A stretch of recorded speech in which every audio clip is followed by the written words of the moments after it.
Buenas tardes, hoy 21 de junio del 2025, comienza el invierno por estas latitudes y está fresquito pero lindo, un invierno tucumano de los lindos.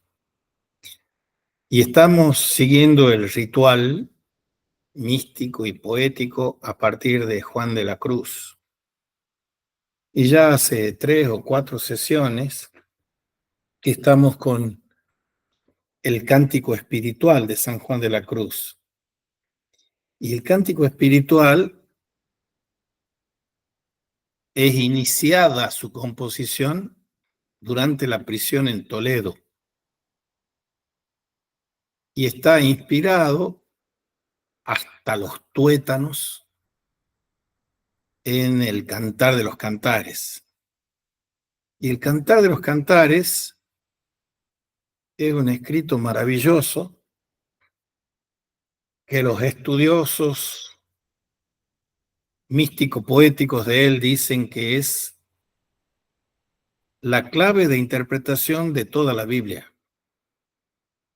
¿Y qué canta y qué cuenta el Cantar de los Cantares? Es hermoso decir, un poco provocativamente, que es el mejor poema erótico que se escribió. Y el poema erótico consiste no solo ni principalmente en la relación de amor entre Dios y las criaturas, sino es el amor entre el varón y la mujer, aquí, ahora, en la tierra.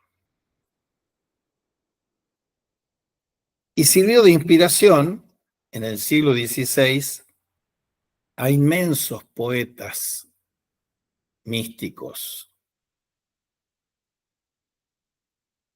Teresa de Jesús, San Juan de la Cruz, hablando de los santos.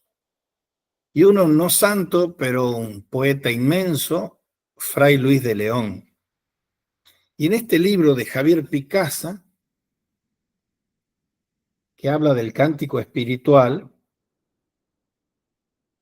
se hace una hermosa introducción que la repetiremos ahora muy rápidamente, ya la vimos, pero después le dedica 2 capítulos enteros a la recepción del cántico espiritual, que es un poco posterior a San Juan de la Cruz, que hace Fray Luis de León.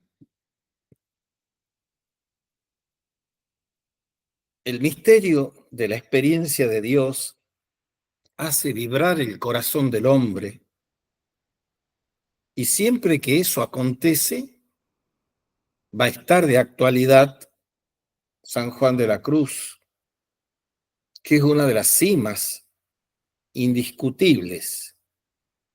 Pero ¿cuál es el pensamiento que está por detrás de esa vibración del corazón, de la vivencia, de la visitación de Cristo, el Dios, en el corazón de un ser humano? Juan de la Cruz está convencido de que el cántico espiritual traduce de una forma libre y genial el Cantar de los Cantares. Por eso ve en ese reducido libro bíblico la clave del pensamiento sanjuanista. Eso es lo que dice Javier Picasa. La clave de la poesía y la mística sanjuanística está en este. Y tiene otros que son unos monumentos, como Camino de Perfección, como Llama de Amor Viva, que veremos después. Pero me interesaba que entremos en la mística poética sanjuanista a través del cántico espiritual, con estos apoyos sublimes que uno encuentra por ahí. Picasa acomete este estudio dando un rodeo. Estima que la lectura que de él ofrece Fray Luis de León sigue siendo la mejor introducción para comprender el cántico espiritual. Por eso se detiene en su composición. Luego ofrece la visión mística del gran clásico Juan de la Cruz,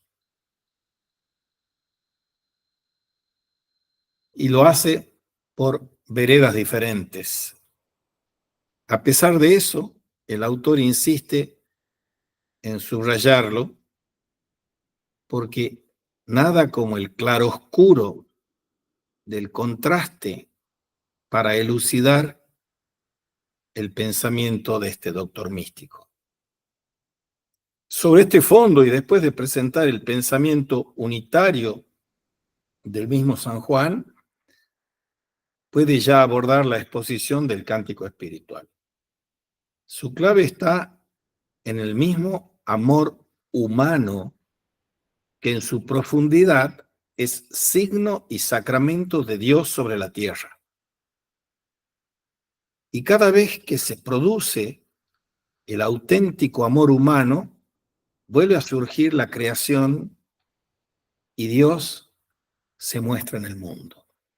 O sea, la realización del verdadero amor humano es el signo y la manifestación de Dios en el mundo.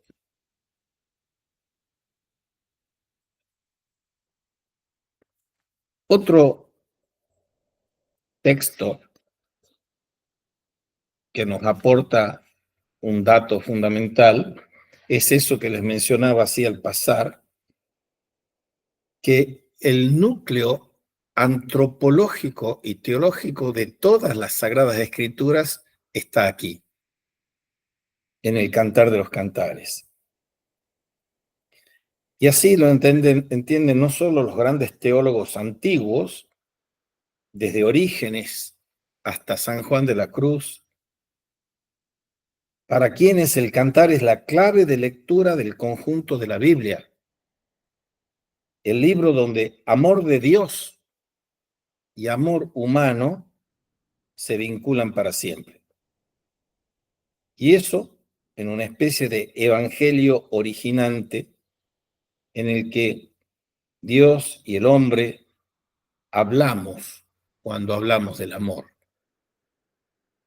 Por eso estos cantares de enamoramiento y bodas se entienden como la expresión del gran amor que Dios nos muestra en Cristo.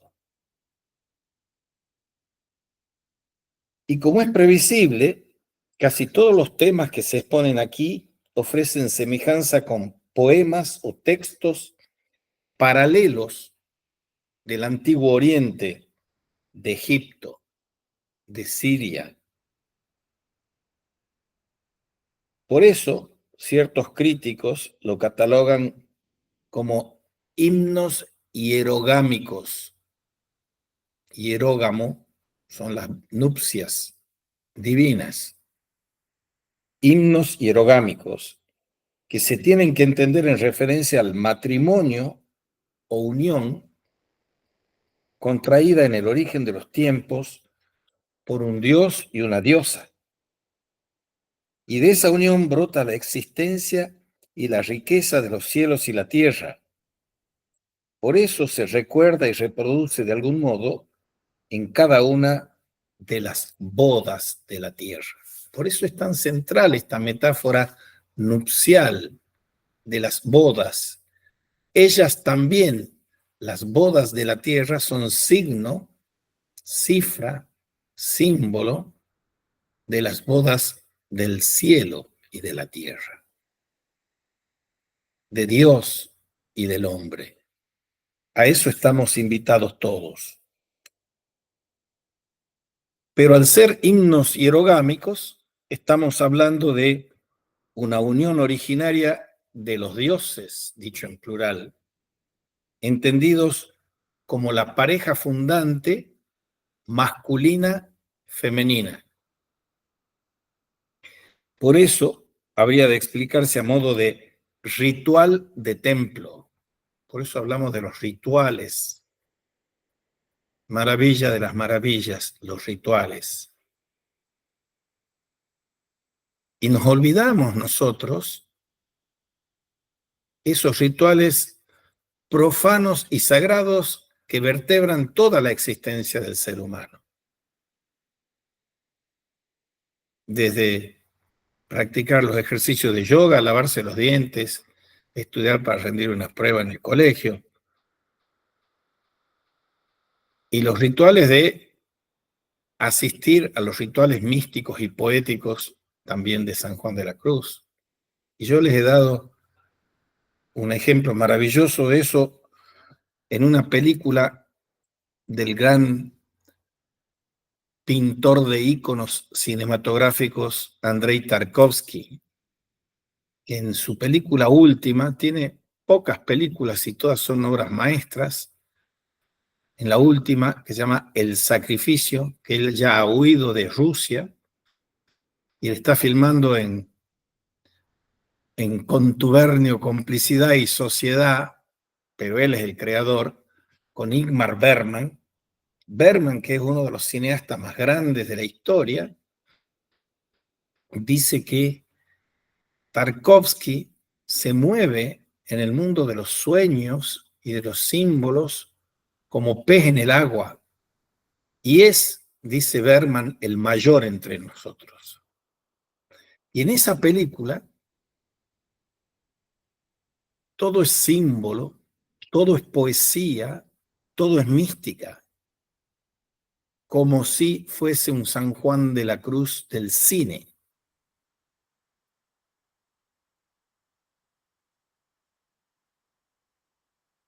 Al comienzo están con una bellísima música y un bello cuadro de la adoración de los reyes, sino en la primera escena cinematográfica está un padre que parece un abuelo y un hijo que tiene una cinta en la garganta y no puede hablar.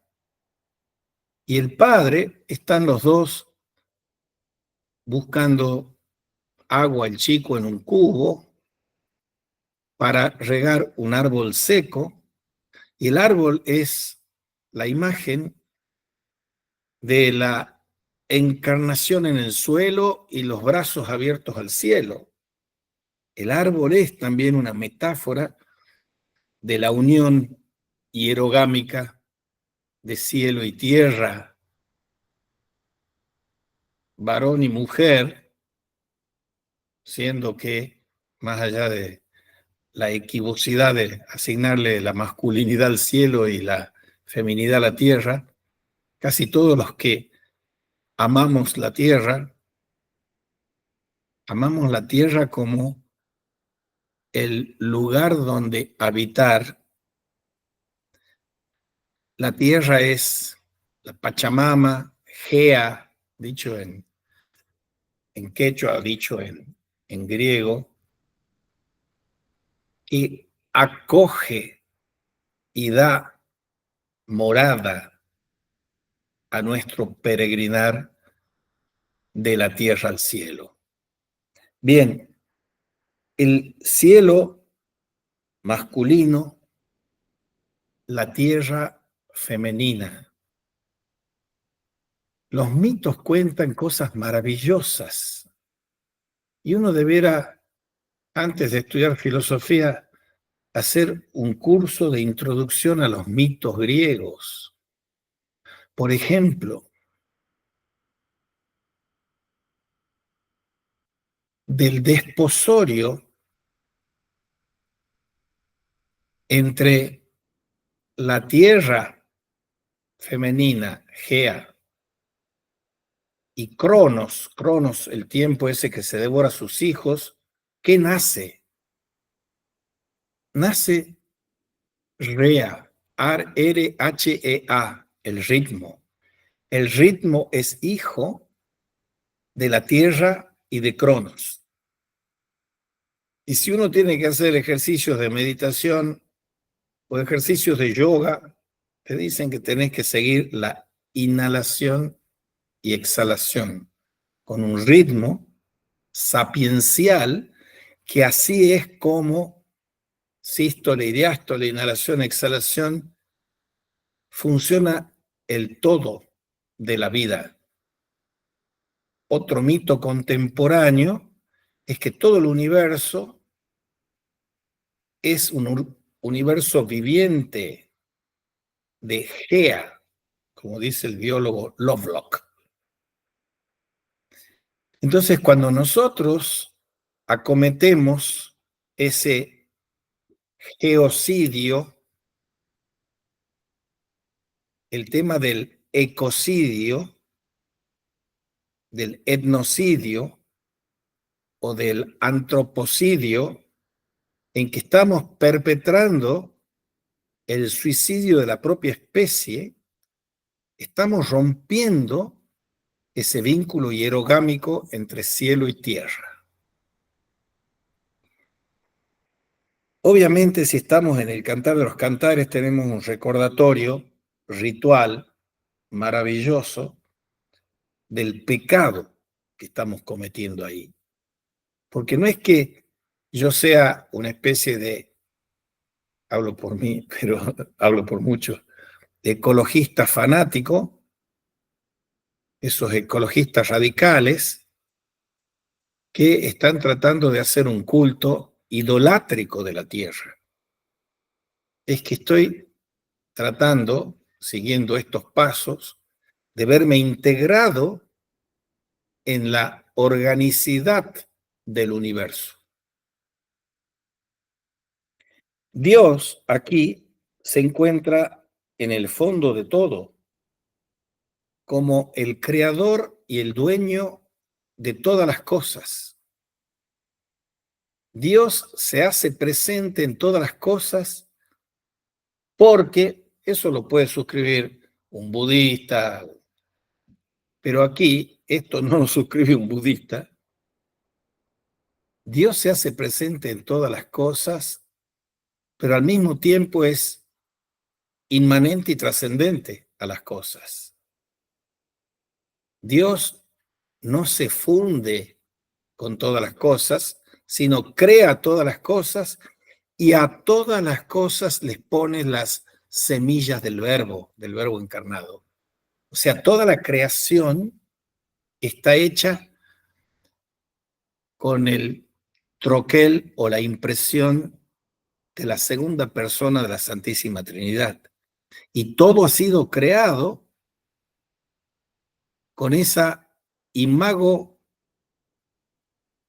Trinitatis, Padre, Hijo y Espíritu Santo, que llama a realizar la procesión interna de las tres personas divinas, el amante, el amado y el amor, y que toda comunidad, también de Texas para abajo, está llamada a encarnar la Trinidad. Porque esa perijóresis que se dice en griego, que es la procesión intradivina, intratrinitaria, está llamada a realizarse en toda comunidad temporal, terrena, Trinidad ad extra en las criaturas, en el universo. Y nuestra psicología o la estructura de los cristales, o las mieses, o los valles, o los ríos, todos tienen impreso el sello de la Trinidad. Dios se encuentra como creador y dueño trascendente de las cosas. Dios no se confunde con las cosas. Por eso, uno de los errores teológicos que más hondo han calado en la filosofía moderna, desde Spinoza hasta hoy, hasta los posmodernos, es el panteísmo, cuando no es el ateísmo, cuando no es el deísmo. La concepción judeo-cristiana no es deísta, es teísta con T. Y eso implica a la vez la inmanencia y la trascendencia de Dios en todas las cosas.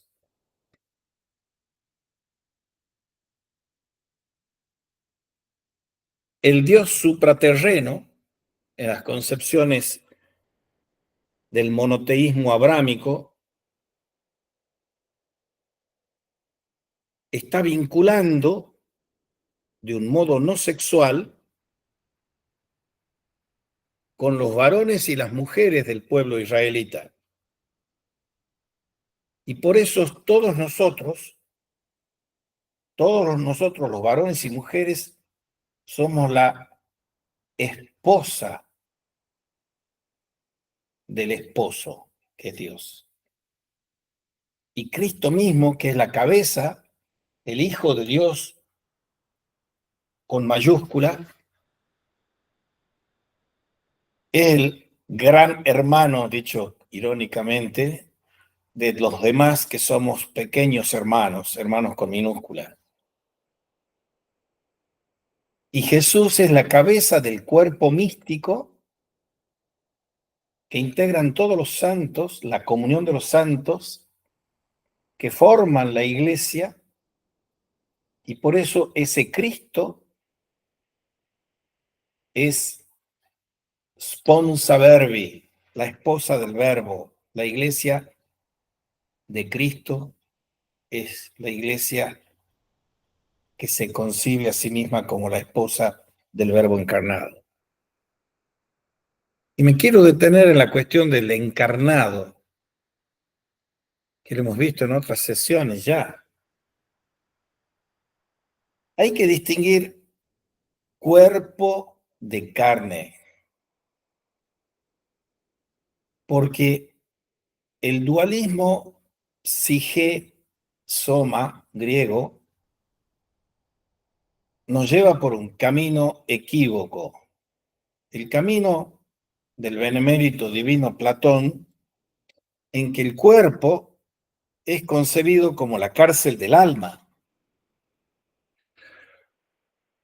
y que uno tiene que liberarse de esa prisión para ascender al topos hiperuranos. En cambio, cuando irrumpe desde la infinita trascendencia ese Dios abrámico en la versión judeo-cristiana y sobre todo y ante todo cristiana, que es una derivación del judaísmo, pero una renovación del judaísmo, llegamos a esos versículos del credo que no son del siglo I, son del siglo IV después de Cristo, y que dice que creemos en la resurrección de la carne. Y nosotros no entendemos y seguimos sin entender, en virtud del dualismo del genial y divino Platón, que no hay dualismo. La carne es todo el ser humano, el cuerpo alma más el espíritu. Y por eso la carne es polisémica en las lecturas del Evangelio. Tiene varios sentidos, y al menos dos aquí. Uno es la carne en el sentido peyorativo y despectivo, en el que se nos dice, desde el Concilio del Trento, que hay tres enemigos para nuestra alma, que es la integración de todo: el demonio, el mundo y la carne. Es el sentido negativo. Pero hay otro sentido que es más fundante aún para la fe cristiana, que es cardo salutis. La carne es el quicio de la salvación. Y eso nos está diciendo que en un axioma teológico, solo lo que es asumido es redimido. Y eso en nuestros términos significa que si Dios no se hubiera hecho carne, eso que les he pedido como ejercicio práctico que vieran en la Catedral de Tucumán, en el Ángelus, en la Anunciación a María, cuando dice: he aquí la esclava del Señor, hágase en mí según tu palabra, Es la anunciación de la encarnación. Y por esa encarnación, nosotros podemos hacernos amigos de Dios. Y somos hermanos en el hermano con mayúscula, que es Jesús el Cristo, y somos hijos de Dios. Es un título impresionante ser hijos de Dios. Hijos en el Hijo, hermanos en el hermano. Y ahí se acaban todos los deísmos, los ateísmos, los panteísmos, porque nosotros nunca fuimos y nunca seremos Dios, pero somos hijos de Dios por adopción. Dios nos adopta a través de la filiación de su Hijo.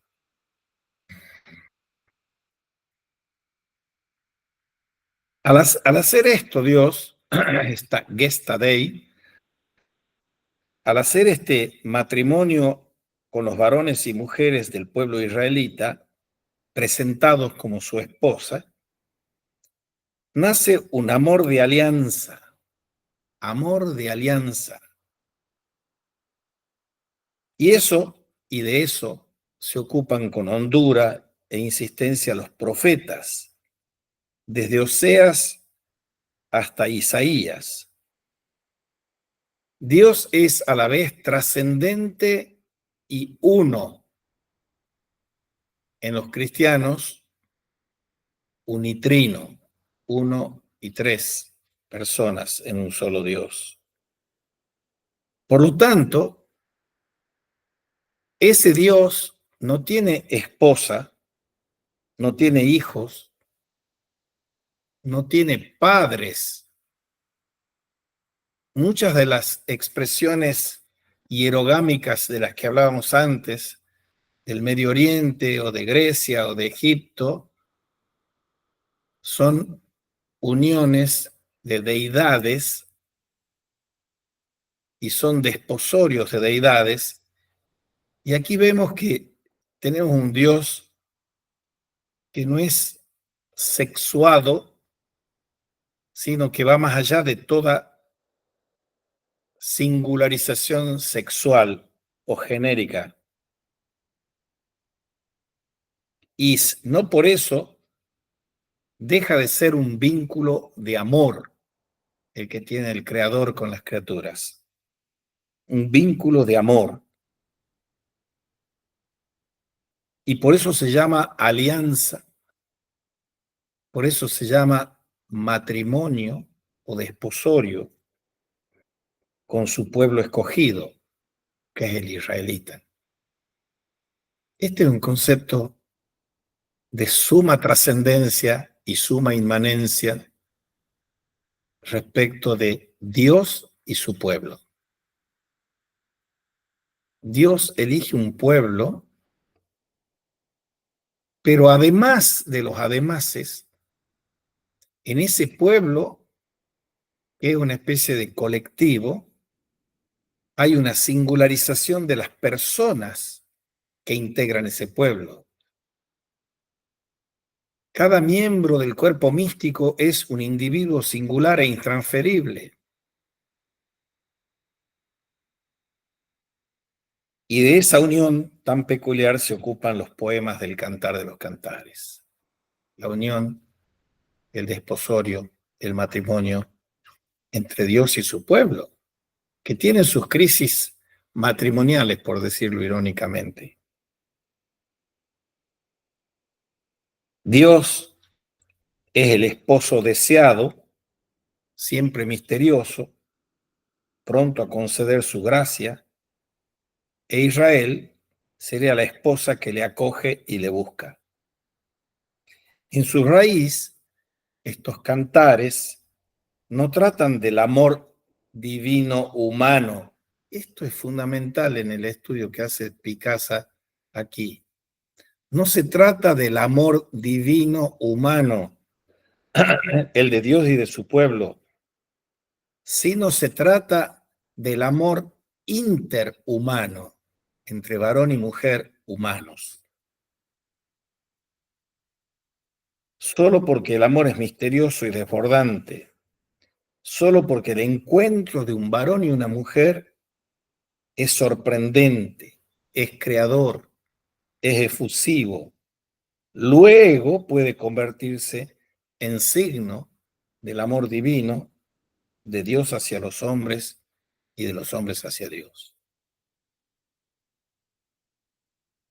Y allí donde emerge el ser humano, como aparece en el libro del Génesis 2, brotan y se encuentran, se buscan y completan el varón y la mujer, en actitud de gozo sorprendido que el cantar de los cantares 2, el de una fidelidad emocionada,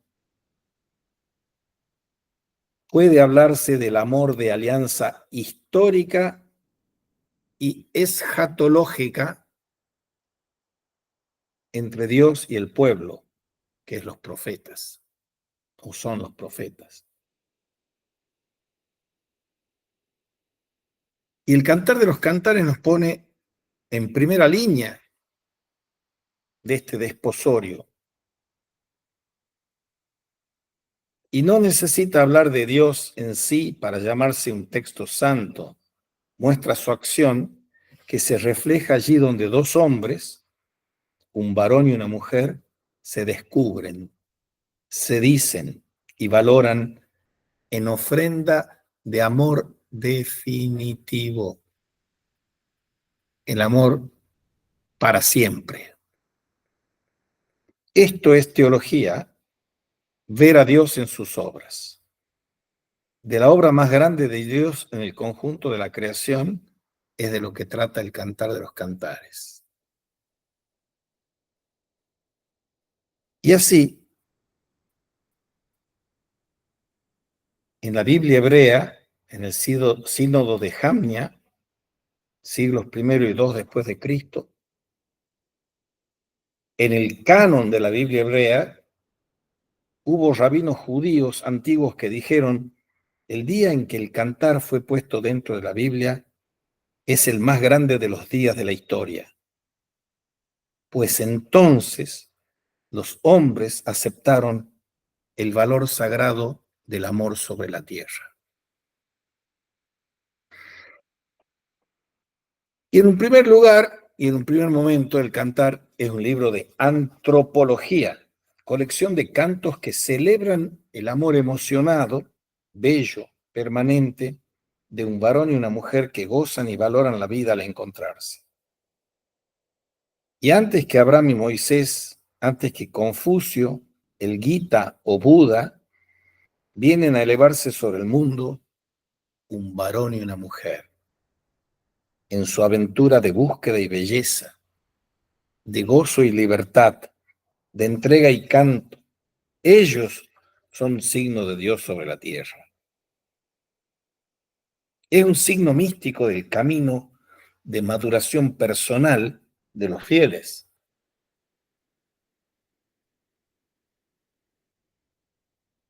Y el Cantar de los Cantares, poema erótico y místico, presenta los procesos del encuentro de dos enamorados.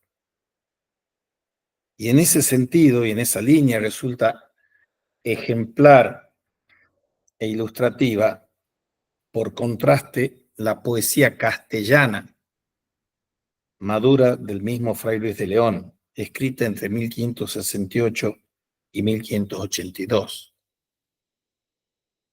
A su entender, el amor originario y creador deja de hallarse vinculado al encuentro intersexual de los enamorados, que es el plano antiguo del Cantar de los Cantares,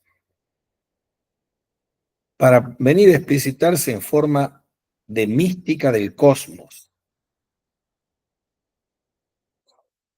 Y aquí está la diferencia no menor de esos dos titanes y gigantes de la poesía, que son Fray Luis y San Juan. Fray Luis integra uno de los representantes más encumbrados del Renacimiento del siglo XVI, y ese Renacimiento está pautado por una especie de mística neoplatónica, y el neoplatonismo, que se ha fundido maravillosa y misteriosamente en obras como las de San Agustín, está como impulsado por un espíritu que no lo aparta en el neoplatonismo de una mística inmanente del cosmos,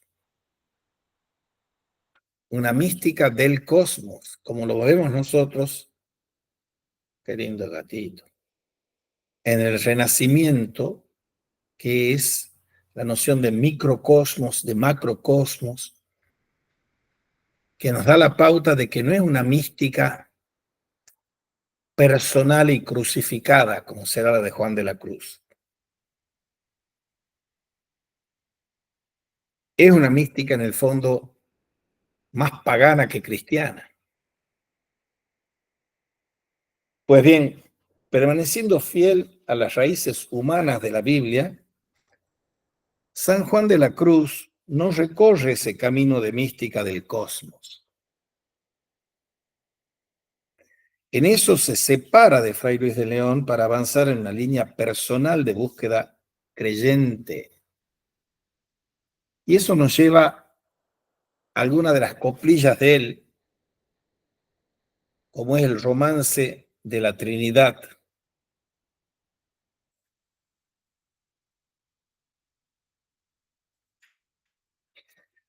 Y como hacemos siempre ese recuerdo contemplativo para la meditación, para la contemplación y para el ejercicio espiritual,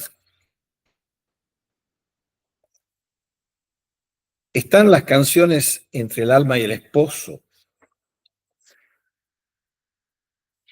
la respuesta de las criaturas, de nuevo el esposo.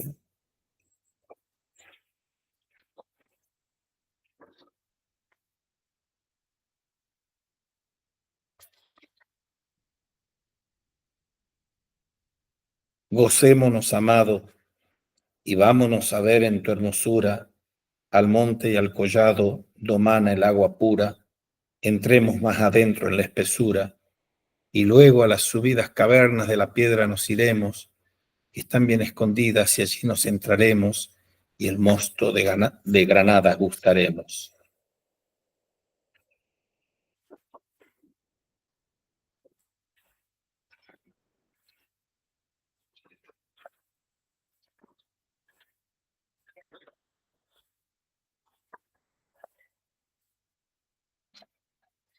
Y veamos los romances sobre el Evangelio. En el principio era el Verbo, acerca de la Santísima Trinidad. En el principio moraba el Verbo y en Dios vivía, en quien su felicidad infinita poseía. El mismo Verbo Dios era, que el principio se decía, Él moraba en el principio y principio no tenía. Él era el mismo principio, por eso de Él carecía. El Verbo se llama Hijo, que del principio nacía. Hale siempre concebido y siempre le concebía.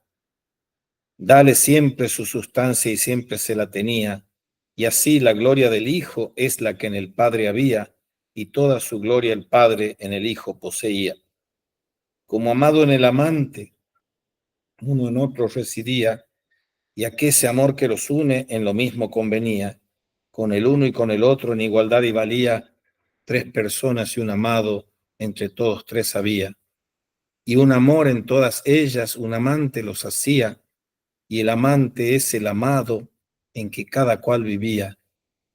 Que el ser que los tres poseen, cada cual le poseía, y cada cual de ellos ama a la que este ser tenía. Y este ser es cada una, y este solo las unía, en un inefable modo que decirse no sabía, por lo cual era infinito el amor que los unía, porque uno solo amor tres tienen, que su esencia se decía, que el amor cuanto más une, tanto más amor hacía. Es el primer poema. El segundo es de la comunicación de las tres personas, de la creación, romance tercero, etcétera, etcétera.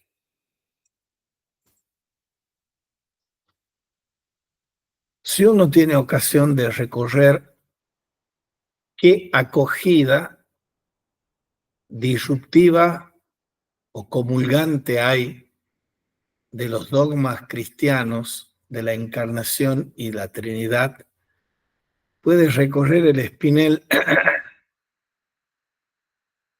que va desde la recepción netamente cristiana, con todos sus matices diferenciadores de Agustín y Tomás de Aquino o de Escoto Eriúgena, a Nicolás de Cusa, para llegar desde ahí en un salto mortal, en todos los sentidos del término mortal, a Hegel. Hegel era un cristiano protestante que creía ser un fiel protestante y un gran admirador del sistema teológico-filosófico de los medievales católicos, como San Anselmo de Canterbury o como Santo Tomás de Aquino. Él quería ser el Aristóteles del protestantismo y el Tomás de Aquino del protestantismo. Para hacerlo, ya tenía una cuña inmanentista, panteísta en Baruch Spinoza. Entonces, todo el pensamiento de Hegel, podría uno decir, es la secularización del misterio de la encarnación y de la Trinidad. Por supuesto que esa secularización de la Trinidad es una especie de hijo bastardo de la Trinidad cristiana católica. Pero por si eso no fuese suficiente en términos gruesos, hay lecciones que él daba, el famoso profesor que era el más importante de Alemania, y daba lecciones de filosofía del derecho, de filosofía de la historia de la filosofía, y daba lecciones de filosofía de la religión. Y en esas lecciones de filosofía de la religión, ese genio arquitectónico y sistemático que era Hegel, muestra todas las figuras de la Trinidad que hay en la India, que hay en el budismo, que hay en el confucianismo, y él dice, miren, ahí ya están las trinidades, pero la nuestra es la verdadera, y la nuestra es la secularizada que hace él.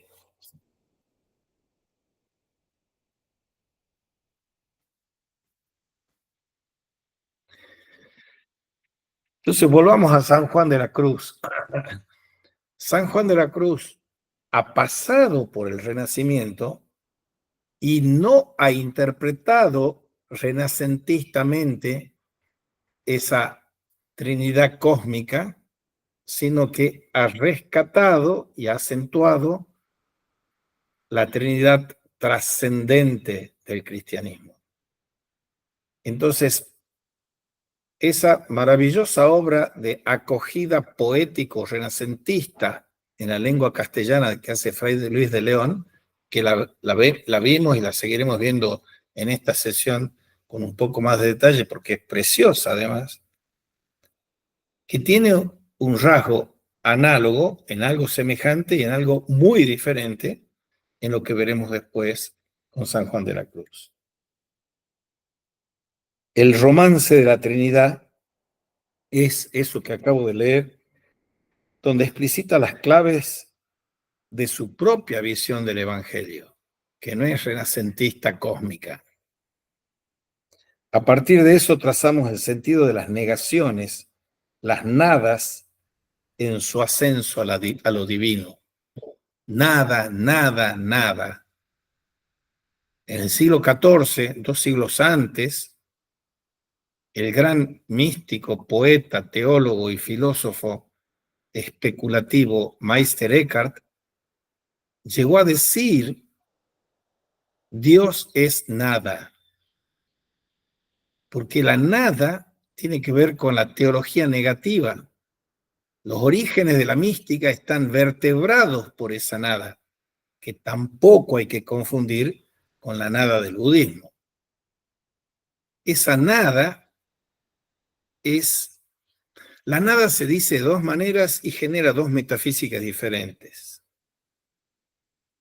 Una de las nadas, la que está empalmando con la versión panteísta y heideggeriana, que no es panteísta, es ex nihilo nihil fit, de la nada nada sale.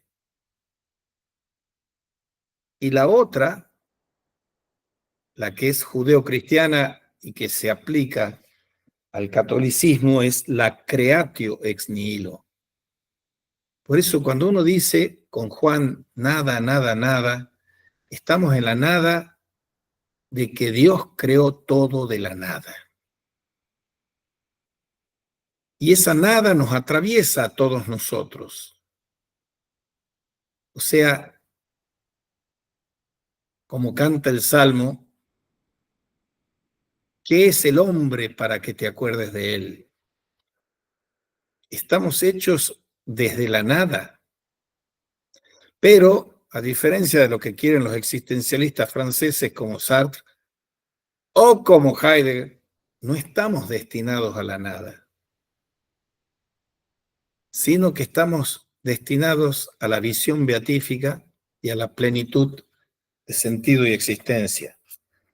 Y ahí empezamos también en una glosa muy veloz que ya vimos en el primer capítulo, que es el amor humano, y que está glosando la exposición al Cantar de los Cantares de Fray Luis de León, que es la figura máxima del renacimiento literario castellano del siglo XVI. Y él destaca que el texto de Cantar es poesía, es cantar. Y la verdad sobre el ser humano no se impone como una ley, ni se estructura como una ciencia, ni se puede razonar con conceptos de tipo filosófico. Solo la poesía llega, si es profunda y verdadera, hasta las fuentes de lo humano. Y después hace un desglose, estrofa por estrofa del Cantar de los Cantares, Fray Luis de León, y la primera de las estrofas del capítulo 1 lleva por título Béseme de besos de su boca. Así comienza el texto. Béseme de besos de su boca. En el comienzo de la historia humana hay una mujer. La mujer está en el comienzo. Y esa mujer parece desmayarse porque le falta su amado y pierde el color de vida. Le falta su alma. Cae sin fuerzas. Y la humanidad misma despierta allí donde se eleva en su flaqueza, en su poder, el de una mujer enamorada que pierde el sentido y cae al suelo al faltarle el aliento de su alma, que es el beso de su amado. Busca la mujer así su vida en la vida que le ofrece el otro. El verdadero amante sabe que su vida está en el otro. Y solo si doy mi aliento al otro puedo recibir el suyo. Es un gesto a la vez muy metafísico y muy físico. Se han escrito y se pueden seguir escribiendo bellos libros sobre lo que significa el beso, metafísica y físicamente. Pero hablando en otro nivel, se puede afirmar que el hombre nace a través de la mirada de la madre. Cuando la madre lo mira, ahí y solo ahí nace el hombre. Y nace también por la palabra que le ofrece el otro. el verdadero nacimiento llega con los besos. Por eso, en el principio está el deseo que es a la vez un ruego, una primera palabra de mujer, de ser humano, que toma conciencia de su necesidad y pide, bésame con los besos de tu boca. Y todo el cuerpo, todo el valor de la mujer es la boca. Nace de nuevo, no al tomar la leche, el pecho de la madre, sino al beber el alma y la boca del amado. Y aquí se concentra toda su sensibilidad y su deseo. Ella es boca que se abre hacia otra boca que le ofrece el vino de la vida, llenándola de olores. Eso es el primer cantar 1-2. Y este es el principio del idilio, del sentido de la vida humana. Ella sabe pedir, esta es la fuerza de su debilidad. Y lo pide para que ambos, amado y amada, vayan realizando su camino. Por ello, ella pide al amado que le muestre el lugar donde apacienta su rebaño. Y esas tres peticiones, bésame, llévame, enséñame el lugar en que moras, se condensa en el principio de la existencia de la amada, que en su propia petición transforma la vida del amado, despertándole a la vida verdadera.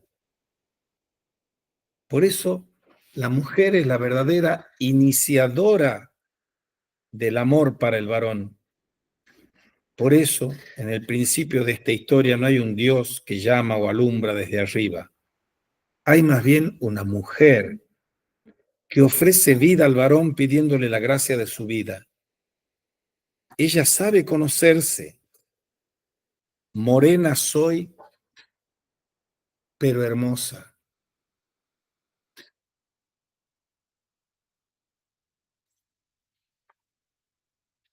La gracia poética y mística infinita y la significancia del cantar de los cantares está en varios de sus versos, como estamos por empezar a ver y seguiremos viendo. Morena, pero hermosa. Parece un racismo, que los morenos no podían ser hermosos. Eso en latín es fusca et decora, morena pero hermosa. Si uno ve todas las máculas, llagas, heridas y pústulas de los miembros que representamos la Iglesia de Cristo, podríamos decir, ¿de qué me hablan ustedes cuando hablan de que la Iglesia es sine macula et arruga? Cuando uno ve a los papas, a los del Renacimiento, pero también a los actuales, el Renacimiento que son, como hablar de Hitler para los políticos, con esa reductio ad Hitlerum, la reductio al Papa Alejandro VI, que eran de lo peor, pero uno no entiende, y cómo podría entender, el valor misterioso de que a pesar de que los representantes de la iglesia, por más que sean creyentes, sacerdotes, monjas, obispos, cardenales, papas, estén llenos de defectos, eso no afecta al carácter sagrado, sacral y divino. Fusca et decora. Por eso, cuando alguien tiene el orden sagrado, en este caso, la potestad de consagrar el cuerpo y la sangre de Cristo en pan y vino, ese poder no disminuyen por la cantidad y calidad horrenda de los pecados que tiene el celebrante. Y es así que la Iglesia, varón y mujer, unidos en cuerpo místico, ella sabe conocerse. Morena soy pero hermosa, Cantar 1:4. En la ficción pastoril recibe su sentido externo esta palabra, el sol de los caminos la ha tostado, la intemperie de la vida desfigura sus facciones. Eso significa que sabe trabajar. No es una simple damita de salón que se desmaya al primer viento de contradicciones. Y la mujer se conoce y despliega ante el amado su gracia interna. Pero ¿qué hace el varón? Al principio él calla, parece que no tiene palabras, pero es una boca de amor que besa, imán que atrae como el vino con su beso, es olor fuerte que enamora, mano que conduce a la mujer hasta el retrete, el lugar más retirado, donde a solas se contemplan y se besan, declarándose su amor con ambos amantes. En este primer momento el amor es ante todo camino de mujer. La mujer es la primera que ama. Y, como dice un amigo, la primera es la primera que desama. Cuando se le acaba el amor, no es un decreto del varón, es un decreto de la mujer. La mujer es la primera que ama y la primera que desama. Ningún hombre desama, no por virtud, sino por temple existencial. Y en este primer momento el amor es ante todo camino de mujer. Comenzaba el amor siendo un beso, acaba siendo deseo de casa y de cama. Deseo de casa y de cama. ¿Quién crea el hogar? Levinas dice, el hogar lo edifica la mujer. La casa la puede construir el varón. Pero el hogar, la casa como hogar, lo edifica la mujer. Casa y cama. Y así lo ha planteado ella abiertamente en gestos convertidos en principio de una vida compartida. Y queremos y podemos decir que en eso está cifrada la cultura. La mujer es la que hace la cultura inicialmente, porque la cultura está centrada en el lecho, en el hogar,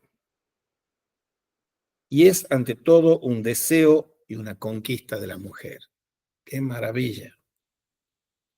No han esperado desde el siglo III, IV antes de Cristo, al siglo I, al IV después de Cristo, a que vengan las feministas a decir que la mujer tiene una dignidad y una excelencia que está por encima del varón, que está antes que el varón. Ella le lleva a él a descubrir la belleza de un lecho florido, una casa de cedro, le dice Juan de la Cruz, un fuego hermoso, fuego focolar del hogar, donde pueden contemplarse y amarse en hermosura. Cantar 1:15. Aquí hay dos seres que despiertan a la vida al descubrirse el uno al otro. Es así que la esposa, la mujer, es la que edifica la cultura en el mundo, la cultura entera, que está simbolizada por esta casa, por este hogar. Quizá pudiéramos decir que en este nivel el uno es casa para el otro, siguiendo en la línea del beso como donación mutua de vida.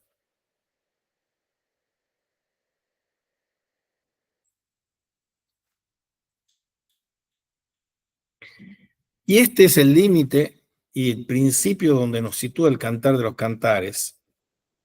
También en la exposición de Fray Luis de León, como un símbolo de amor, se han unido dos cuerpos. Su erotismo se condensa abiertamente en la boca de ambos y en los pechos de la mujer. En esta misma perspectiva de mayor resonancia corporal de la mujer, se tienen que entender las palabras que el esposo le dedica en el cantar 1.8.10. Por un lado, la ve como el más bello de los animales. A la yegua te comparo, amiga mía, cantar 1.8. Es una imagen familiar a los poetas de Oriente y Occidente. A Fray Luis de León no le disgusta. Parece así que la mujer es para el varón experiencia de cuerpo cercano, en agilidad y belleza, en frescura y gallardía. Sobre ella cabalga en aventura de gozo y de gloria su amado. Al mismo tiempo, la mujer es cuerpo que se adorna. Así aparecen sus mejillas y su cuello, rodeados de cerquillos y collares, con adornos o sin ellos. Y Fray Luis de León ha presentado a la mujer como un cuerpo para ver. Es gozo ante los ojos del esposo. Y concluye así el tema del primer capítulo. Queda planteada la paradoja del cantar, tal como la refleja Fray Luis de León. La mujer es la que inicia el proceso de humanización, despertando su deseo y su llamada, el deseo y la vida del amado. En este aspecto quizá pudiéramos decir que el varón viene a presentarse casi como creación de la mujer. Ella le forma, ella le educa. En el principio no está Adán, ni está Eva sola, pero es Eva la primera que despierta y despertando pone en pie a su esposo. De todas formas, ella tiende a convertirse pronto en un objeto. Es yegua del esposo, olla más valiosa que las otras. Pero con esto pasamos al siguiente tema. Y antes de pasar, hacemos una pausa para ver si hay algún comentario, duda, pregunta de ustedes. ¿No? El segundo capítulo del cantar es Voz de mi amado se oye. Estamos en la exposición que hace Fray Luis de León del Cantar de los Cantares. Estamos en el segundo capítulo. Y este capítulo tiene dos partes bien marcadas. La primera es una acción de amor, Cantar 2.1.7, y la segunda un sueño de amor, Cantar 2.8.17. El amor es un modo de compartir la vida en gesto de mutua donación. Lo primero aquí es la acción, el amor como acción. Al descubrirse amada, la mujer se sabe enriquecida, envuelta en la belleza de todo lo que existe. Y así dice, yo soy rosa del campo y lirio de los valles. En el fondo se trata de una vanidad femenina. No se trata de una vanidad femenina. Se trata de una afirmación personal. La amada sabe que vale porque así se lo demuestra la mirada y el cariño de su esposo. Como lirio entre espinas, así es mi amada entre las hijas. El amor es admiración común. Acá hay una frase en latino, en castellano, y a mí me gusta repetir, que está también cifrada en el cantar de los en el himno a la caridad de la carta a los Romanos 13:1 y siguiente de San Pablo. Entre las muchas cosas que desconocemos nosotros, desconocemos qué significa conocer y qué significa amar. Porque si nosotros nos ponemos en clave de qué relación hay entre conocer y amar, y somos interpelados por la pregunta capciosa de un profesor de filosofía que me inquiere: ¿conozco porque amo o amo porque conozco? No, le pregunto. Amo porque conozco, dice el único y mérito asistente a la clase de hoy. Amo porque conozco. Incorrecto, incorrecto, incorrecto. Conozco porque amo. No cometeríamos ese error, pero yo lo he vivido haciendo esa pregunta a los chicos que tenían más hormonas que neuronas en el secundario. No, sí, me confundí, era la primera. Sí, sí, claro, era la primera. Bien. Quiere decir que ya estás pasando de la adolescencia, ya tus hormonas están un poco más acalladas que tus neuronas. ¿Qué es lo primero que cualifica mi existir? ¿El amar o el conocer? Si yo soy Sócrates o Michel de Foucault, digo el conocimiento, o Hegel, o Kant. Pero yo si soy San Agustín, Meister Eckhart, Henri de Lubac, Michel Henry o cualquier cristiano, sabemos que el amor es lo primero. No es cogito ergo sum, que ya es un error, porque más mejor sería decir cogitor, en voz pasiva, soy pensado, luego soy. Y tampoco es amo ergo sum, sino amor ergo sum. Soy amado, luego soy. Eso es lo que nos está diciendo aquí. Y hay que corregir también esa versión y ponerla en primera persona del plural, en pasiva. Amamur ergo sumus. Somos amados, luego somos. Esa frasecita, somos amados, luego somos, resume para mí lo mejor de la mística cristiana. Y un día estábamos paseando con mi esposa, con Ana María, por Córdoba, y había una señora que hacía unos cuadritos con unos broches. Y entonces ella dice, díganme la frase que quieran, y yo la pongo. Y yo le digo, somos amados, luego somos. Y hace con unos cuantos broches esa imagen. Que eso es lo que nos está diciendo el Cantar de los Cantares.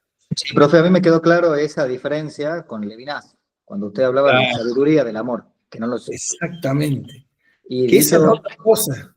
Sí. sí, hace poco, leyéndolo a Ángelus Silesius, leí la frase, el mismo, con el ojo con el que miro a Dios, el mismo con el que Él me ve a mí, y la pensé yo en clave amorosa. El amor con el que yo amo a Dios es el mismo con el que Él me ama a mí. Totalmente. Esa frase le encantaba a Hegel. Sí. Y cuando la leyó Hegel, dice, eso es todo lo que yo quiero pensar, pero la destrozó. Porque los alemanes son todos estos idealistas irrecuperables. Porque soy amado, luego soy, ponerlo en pasiva, es que la iniciativa del amor es siempre de Dios, nunca del hombre. Y lo más alto a lo que podemos llegar nosotros es en la imitación de Cristo para dejarnos amar por Dios. Soy amado, luego soy. Somos amados, luego somos. Y eso lo ve antes de que aparezcan los sacerdotes evangelistas y San Pablo, lo ve el Cantar de los Cantares. La mujer se sabe amada y al saberse amada sabe que es.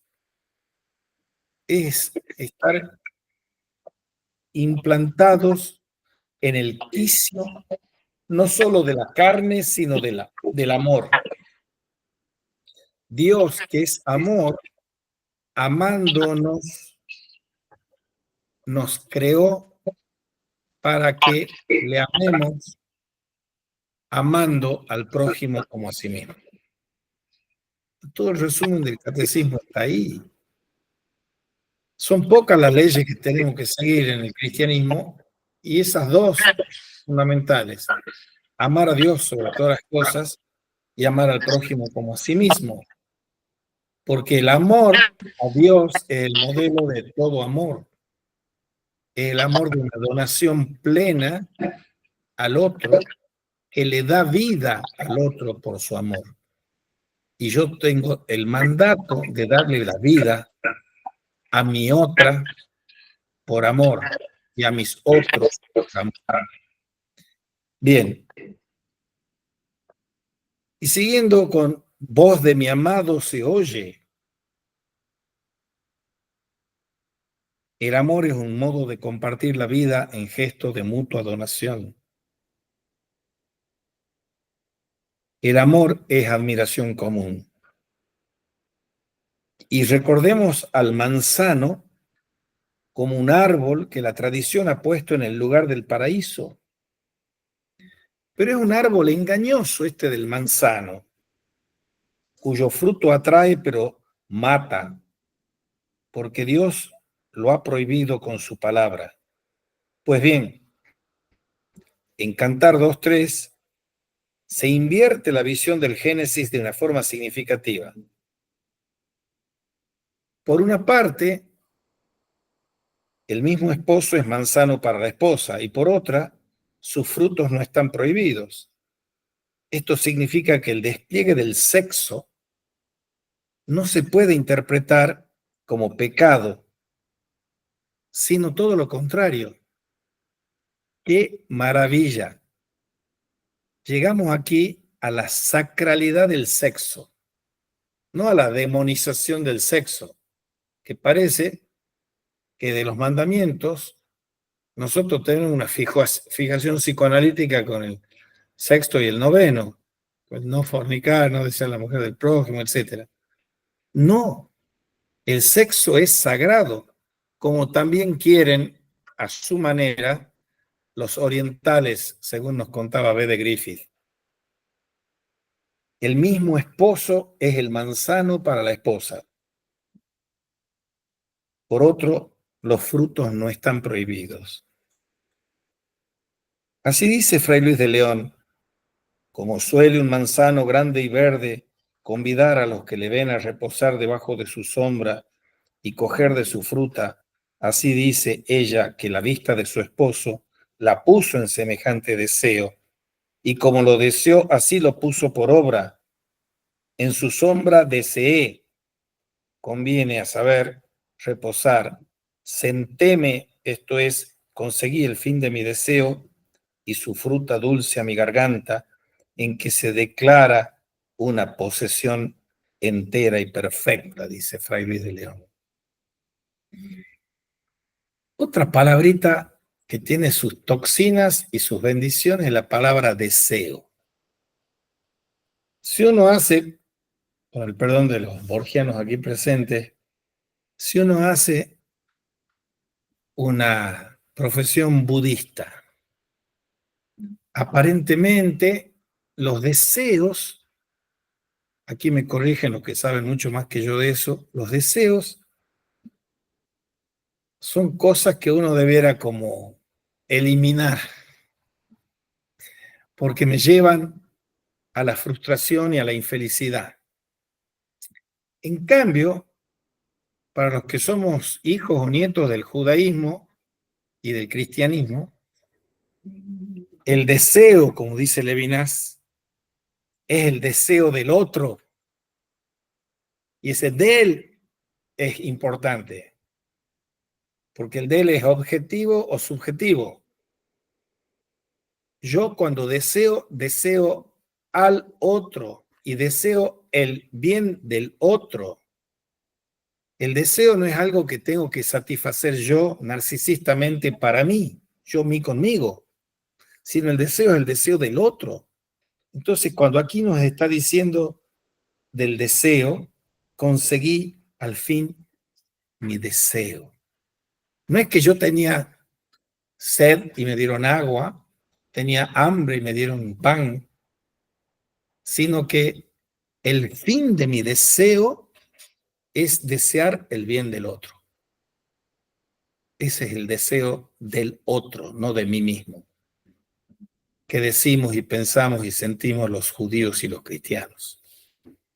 Los árabes están un poquito más fuera, offside, porque los árabes están muy pautados con esa versión pagana del deseo que lo hace someterse esclavistamente al, al gran Dios y anularse a sí mismo y anular su inteligencia y llegar a versiones que son panteístas también, o son de un teísmo sui generis.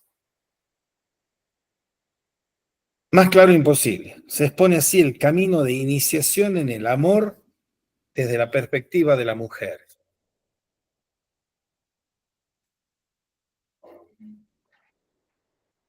Ella, la mujer, es la que empieza. Eso es fundamental de comprender, que uno llega a sus 60 años y lee este texto y se da cuenta que esto equivocó 60 años, creyendo que yo tengo la iniciativa, que el varón tiene la iniciativa del amor. Equivocado. Ayudaba a ese equívoco nuestro que cuando yo era jovencito y mis hormonas pululaban más que mis neuronas, era una peste pandémica el marxismo y el freudismo.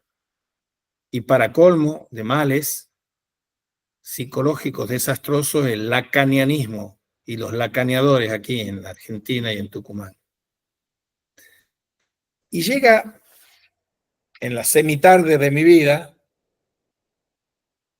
uno de los muchos libros que me han formado y me siguen formando, el libro El fenómeno erótico de Jean-Luc Marion. Y yo he dado un curso, una optativa sobre el fenómeno erótico. Jean-Luc Marion es un fenómeno católico que muestra todo esto que estoy diciendo yo con la simplicidad y belleza del Cantar de los Cantares en una disputa con Lacan. Porque los lacanianos, y Lacan en primer lugar, tienen una concepción profundamente equivocada de lo que es el amor y de lo que es el sexo. Y están equivocados porque creen que, lo dice provocativamente porque era un gran provocador, no existe relación sexual. No existe relación sexual porque lo que hay es el goce y el goce es mi goce, el goce de mi cuerpo. Nunca gozamos de a dos. Eso es lo que él llama lo real, Lacan. Bueno, Jean-Luc Marion deconstruye, sin mencionarlo ni una vez, ¿no? Pero todo el mundo sabe, esa interpretación del sexo como el goce narcisista de Lacan y muestra que en el fenómeno erótico, como dice el Cantar de los Cantares y como dice el judeocristianismo, el primero que ama es Dios. Claro, un lacaniano no necesita a Dios. Y por eso hay que reedificar qué significa de verdad la relación intersexual. Ahora, está en su lecho desmayada, dormida la esposa, y parécele que ve a su esposo que viene volando por los montes y los collados como si fuese una cabra o corzo, animales ligerísimos. Dice Fray Luis, viene el amado y se esconde, acechando por un lado o por el otro, hablando con su amada que declara en sueños, voz de mi amado se oye, la voz de mi amado se oye.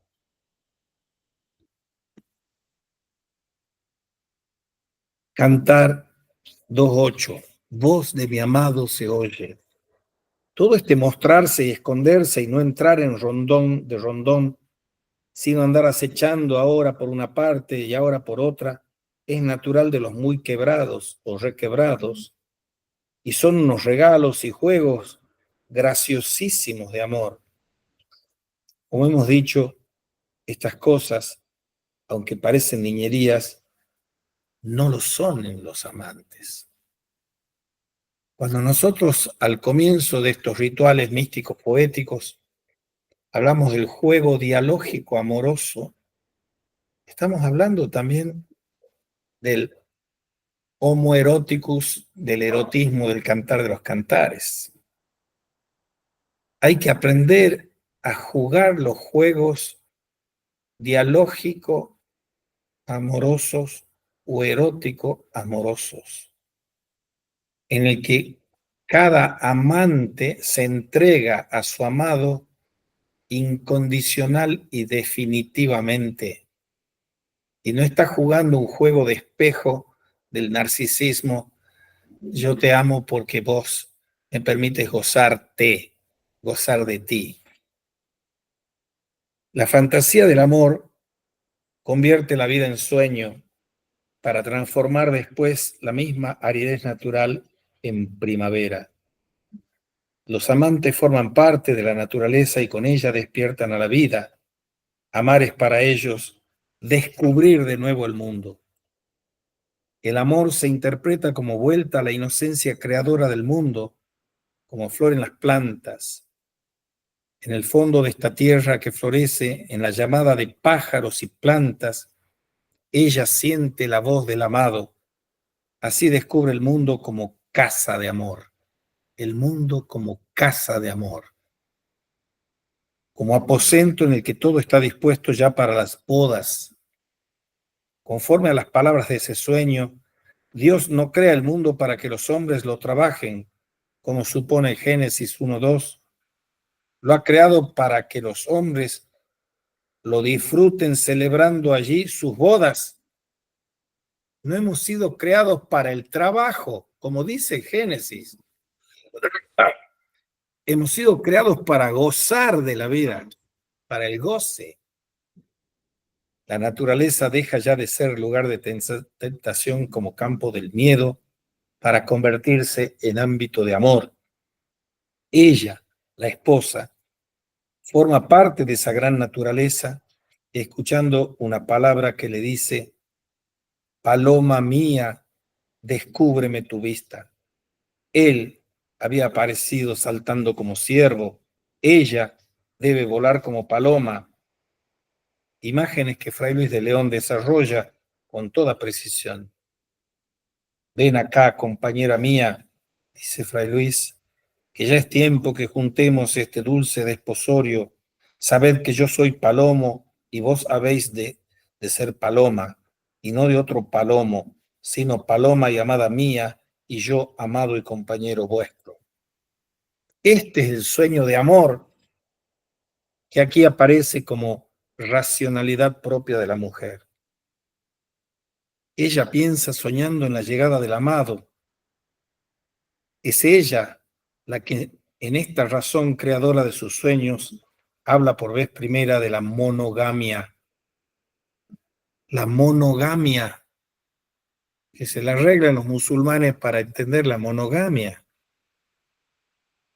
Quiere que perdure para siempre su pareja. Por eso han de prenderse las raposas que amenazan la viña, Cantar 2:15, para que se cumpla por siempre el ideal. El amado es mío y yo de él, Cantar 2:15. Hasta que llegue un nuevo día de amor definitivo, y con eso acaba la segunda escena de este drama. Voy a hacer una pequeña pausa, no sé si hay algo para comentar aquí. Voy a tomar un poco de agua y seguimos, si les parece. ¿Mm? ¿No hay preguntas ni comentarios? Ya ven. ¿Te gusta, chiquita? Sí, decime que te gusta. No te gusta, mía.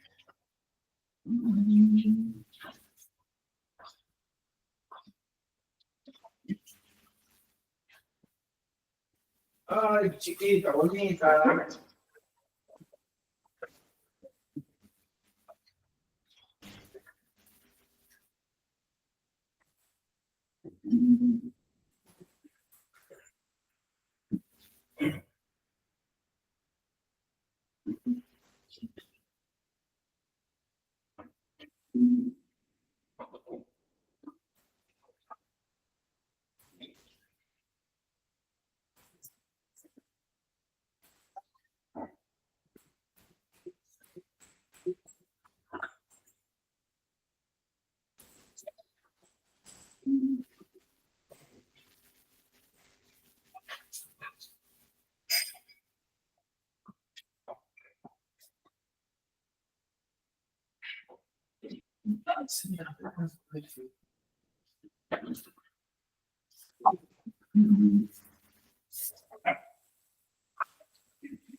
Ahora vamos al capítulo 3. En mi lecho, en las noches, le busqué. En mi lecho, en las noches, le busqué.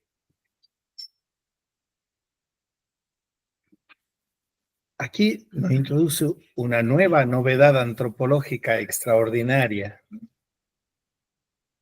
El papel de que el amado está en el lecho entre dos mujeres, la madre y la esposa. Vamos a ver el papel maravilloso de la madre aquí. Del amor como ensueño feliz de primavera, que vimos en el Cantar 2 recién, pasamos al amor sufrido de una noche de soledad. La mujer deja la cama, busca a su amado entre los barrios y calles de la ciudad, hasta encontrarle llevándole a su lecho. Así dice la primera parte del canto, 3:1-4. La segunda, 3:5-10, cambia de estilo y nos presenta a los amigos de los novios que cantan y se admiran ante el brillo de sus bodas. Comencemos por la primera parte que llamamos Soledad de amor. En mi lecho, en las noches, busqué al que ama mi alma. Busquéle y no le hallé. Es la noche de la soledad que padecen de manera muy precisa las mujeres. Los varones pueden realizar otras tareas, quizás han salido por curiosidad, se dedican a trabajar, buscan más compensaciones. La mujer, en cambio, sigue atada a su casa y siente de forma especial la soledad del lecho. Y dice Fray Luis, en todo tiempo desean las mujeres apasionadas de amor tener presente a quien aman. Y en las noches mucho más, porque con el silencio y sosiego de la noche quedan más desocupados los sentidos y pensamientos para pensar en lo que aman. Y así el amor se enciende más. Y también porque en la noche crecen juntamente los celos y los recelos. Los celos de pensar que el amado se ayuda de la noche para alguna travesura, dice Fray Luis. Y los recelos de temer no le acontezca algún peligro de los muchos que suelen acarrear las tinieblas. Pues esta mezcla de amor y temor y celos aguza ahora y despierta el cuidado de la esposa para que mire por el esposo.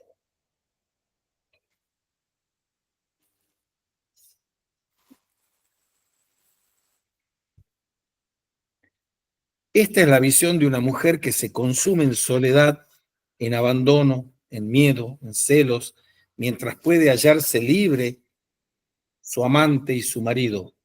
Fray Luis sabe que una reina, lo mismo que una mujer de la pequeña burguesía, no tiene más remedio que aguantarse esperando en casa a su marido.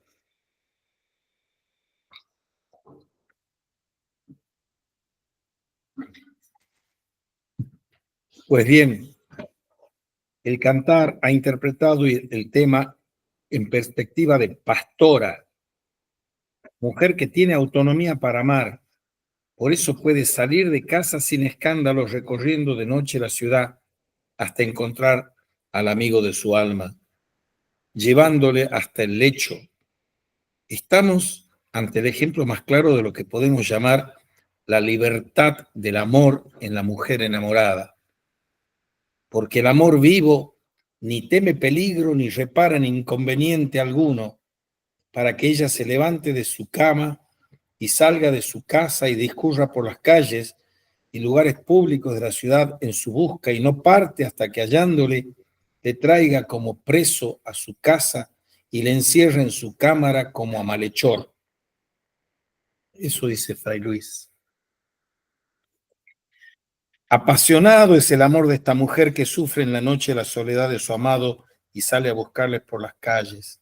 Quiere al amado de su alma, al único que puede responderle devolviéndole la vida. Los guardas no saben responderle por su amado, dice el cantar. Están ocupados en pensamientos de carácter social. No saben lo que implica el amor más verdadero. El discurso del cantar es positivo y solo narra las escenas del final afortunado. Ella se aparta de los guardas de la ciudad, que es la policía, y sigue buscando hasta encontrar por sí misma al que los otros no supieron descubrir. Porque, dice Fray Luis, al amor solo el amor le halla y le entiende y le merece.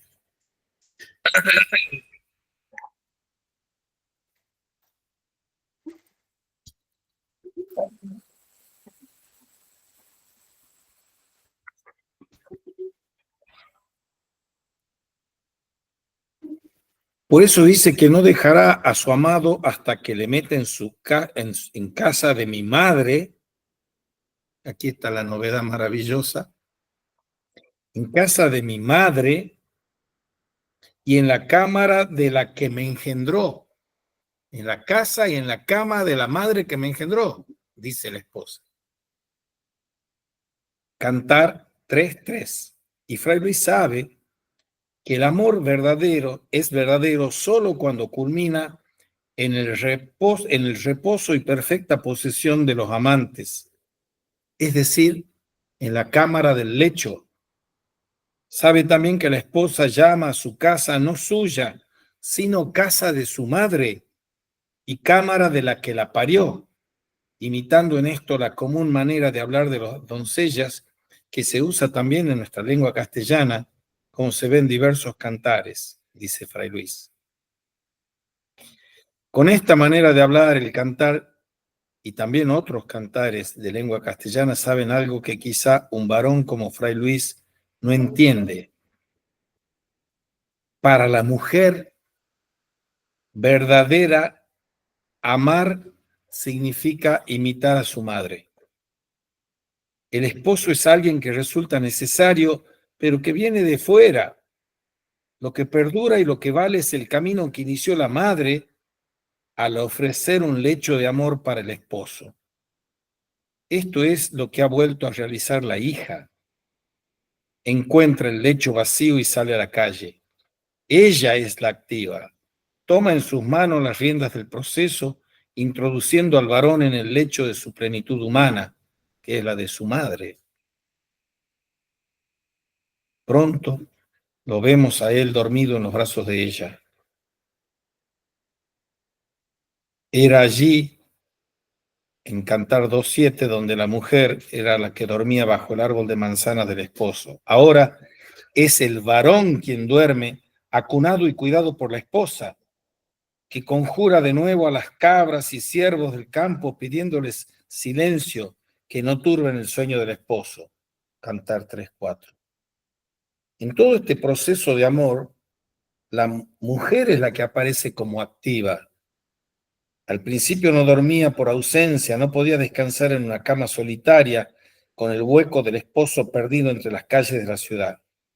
Ahora no duerme por presencia, tiene que acunar y proteger el sueño del esposo, después de haberle dado la fuerza de su amor y la dulzura de su propia entrega. La mujer se limita a buscarle y a amarle al varón, sabiendo que el amor cura todas las heridas de los hombres. Acaba así la primera parte del capítulo 3, que los dos enamorados permanecen en su cámara de amor en gesto de felicidad perdurable. Significativamente, el cantar no evoca fantasías y deseos del varón enamorado. Parece que el pensamiento del varón es más sobrio, se encuentra más volcado hacia lo externo, quizá tiene menos capacidad de amor y así no logra evocarlo con su fantasía.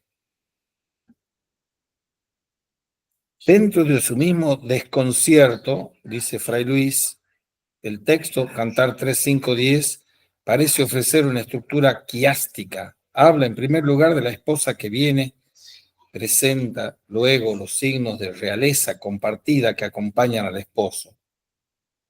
En el fondo, casarse y reinar se identifica. Así aparecen esposo y esposa como plenitud y nueva realeza del hombre sobre el mundo. Viene la esposa ante la admiración de aquellos que la miran y comparan al olor grato y glorioso del incienso. Traen luego el lecho rodeado de soldados que lo guardan. El primer signo de realeza y poder es la cama común, defendida por todos los valientes de este mundo. Viene luego el trono, interpretado como lugar donde se sienta Salomón, el rey que está encendido de amor por una de las hijas de Jerusalén, que era su esposa. Y viene finalmente el mismo Salomón con la corona con que la coronó la madre. El significativo hecho de que sea la madre que le haga rey es gesto de transmisión femenina de la autoridad. La explicación es buena cuando se nos dice que en Cantar 2.3, Fray Luis vuelve a decirnos que el cantar apela al lenguaje común y a lo que las más de las veces acontece, que las madres en tales días visten a sus hijos y ponen gran cuidado en cómo han de salir aderezados. Y esa explicación es buena, pero es insuficiente. Conforme al mismo esquema, vemos al rey esposo entre dos mujeres, entre la madre que le ofrece la corona y galas y la esposa que le espera en lecho y trono. Si nos fijamos bien, el cantar es un texto extrañamente femenino. En el centro se halla una mujer que instaura la realeza verdadera, camino de amor que vincula al esposo con la esposa. Y bajo los dos se encuentra el lecho como espacio de vida compartida. El mundo de los hombres adquiere su sentido allí donde un varón y una mujer se aman de forma verdadera. Este es el papel de la mujer en las grandes religiones, que distan de ser machistas, por decirlo así. Todo lo que se acerque a machismo, sea musulmán o sea católico, está equivocado. Y ahí pasamos al capítulo 4. No sé si hay preguntas o comentarios de esto. Pasamos al capítulo 4. Y ese será el último por hoy. El capítulo 4 elige el versículo que dice: qué hermosa eres, amiga mía. Hasta aquí el amor se veía en perspectiva de mujer. Era ella quien pedía el beso del amado, soñaba con su presencia y le buscaba despertando e iniciando así una relación de encuentro. Ahora cambia la perspectiva. El cantar habla en clave de varón, el capítulo 4. Y como bien indica Fray Luis, este capítulo no trae dependencia alguna de lo que arriba se ha dicho, porque todo él es un loor lleno de requiebro y de gracia que da el esposo a su esposa, particularmente todas sus facciones, encareciendo la hermosura de ellas por comparaciones diversas. El corte es evidente, pero resulta lógico. Para que el amor sea verdadero, también el varón tiene que tomar la palabra y definirse definiendo aquello que le ofrece la mujer. Después de haber descubierto el cuerpo de la amada, Cantar 4.1.7, el varón se rinde ante su gracia. Conforme al modo de hablar de este espacio cultural israelita, el amor es explosión de olores y de besos. Es la fuerza de la vida que se siente, se huele. Es el don del alma que se entrega y se recibe, se comparte en el encuentro de las bocas y los labios, como vimos hablar en el Cantar 1.1. El varón ha comenzado mirando desde los ojos a los pechos de su amada y con ella ha recorrido los caminos del amor. Ahora los recuerda de nuevo con los ojos cerrados, como soñando despierto.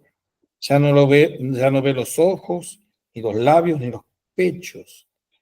Mira algo más hondo. Descubre a la mujer entera que es prodigio de la naturaleza. Huerto cerrado, fuente de huertos, como dice Cantar 4:12-15.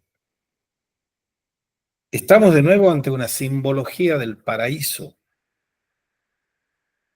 En Cantar 2:3, ella comparaba al varón con el manzano para decir que había comido de su fruto. Ahora es el varón el que ha encontrado la mujer y descubre y goza en plenitud el paraíso de Dios sobre la tierra. Así lo indica Fray Luis, descubierto y recorrido en clave de amor. El cuerpo de mujer es plenitud de la naturaleza, jardín y fuente, vida fresca, paraíso de deleite y plenitud para el amado. Y dice, estamos en la exposición de Fray Luis, que toda ella es como un jardín cerrado y guardado, lleno de 1000 variedades de frescas y graciosas plantas y selvas y hierbas. Y añade luego una semejanza diciendo que es una fuente de agua pura y serena, rodeada de hermosas hierbas y guardada de todo cuidado. Una interpretación espiritualizante ha visto en el huerto cerrado un signo de la virginidad de la mujer, guardada celosamente por y para el varón. Pero más que la virginidad, ha resaltado el texto, tanto el Cantar como la exposición de Fray Luis, la experiencia de belleza y fecundidad de la mujer. La mujer es jardín cerrado en medio del desierto, requemado de este mundo, en el que hay un jardín para el varón, hay una planta de belleza y alimento. Eso es la mujer. Es paraíso donde solo puede entrarse en gesto de respeto reverente y emocionado. Al presentar a la mujer como paraíso, jardín, fuente, el varón la está mirando como signo de Dios sobre la tierra. Hay aquí una profunda desmitologización de los más antiguos signos religiosos. Aquellos mismos signos que los hombres de los pueblos han mirado como indicación de Dios, corriente de aguas vivas, se presentan aquí como señal de valor de una persona, es decir, de la mujer. Ella misma es con su vida signo de Dios, es plenitud de la naturaleza.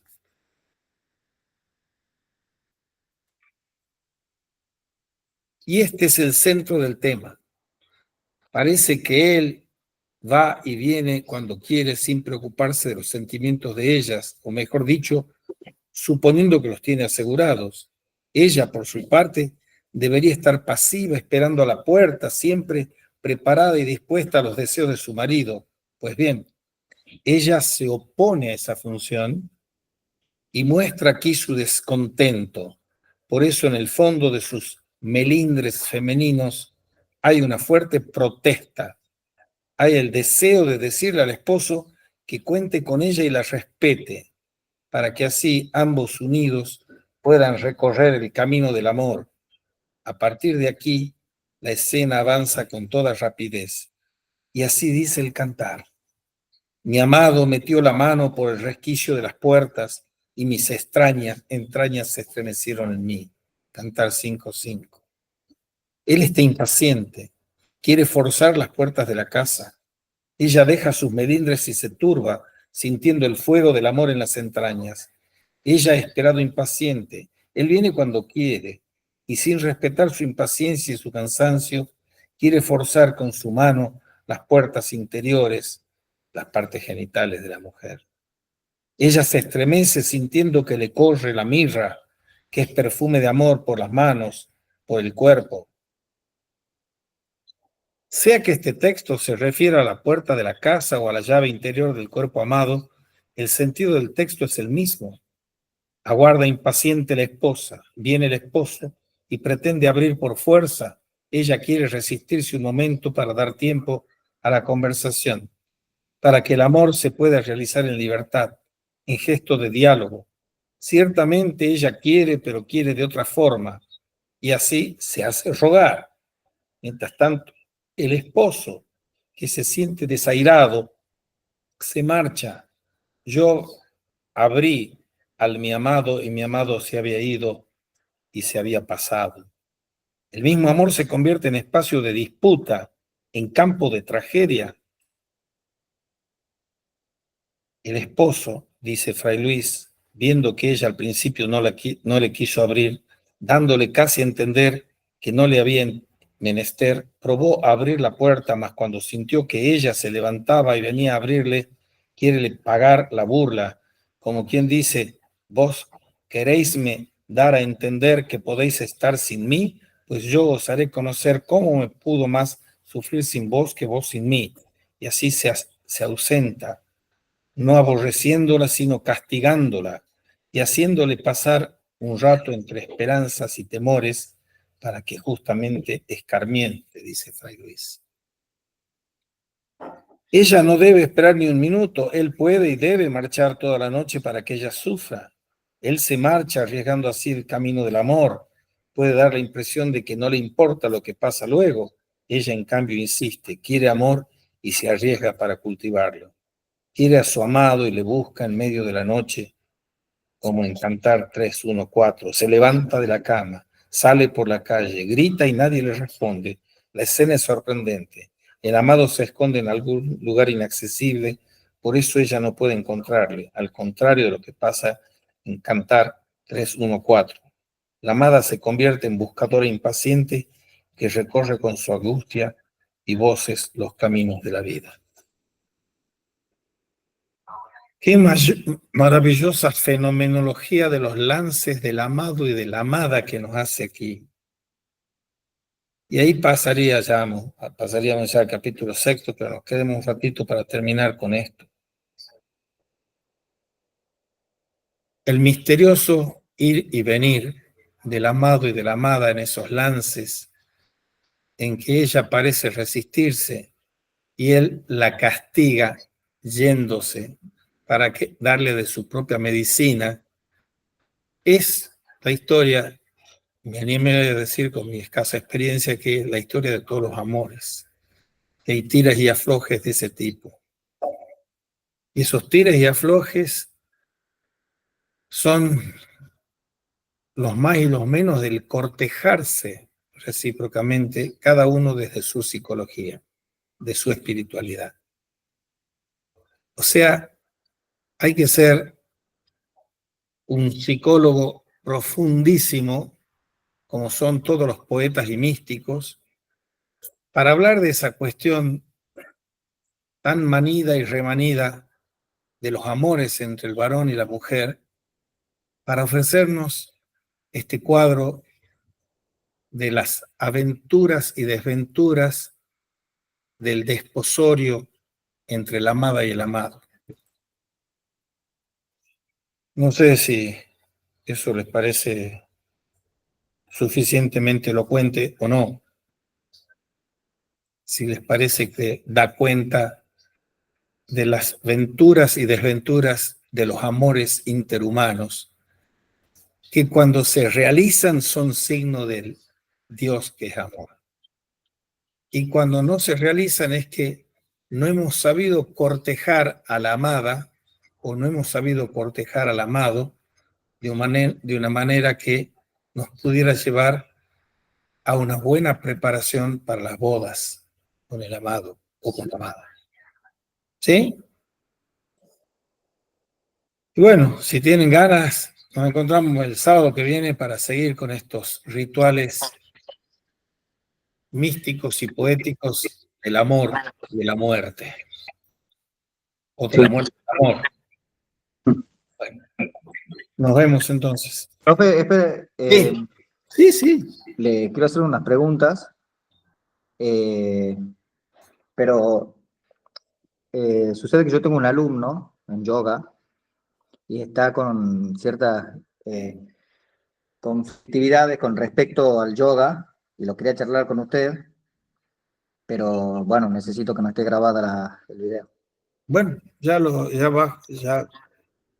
corto la grabación. Para más intimidad de él, ¿no? Para Sí, protegerlo. sí, sí.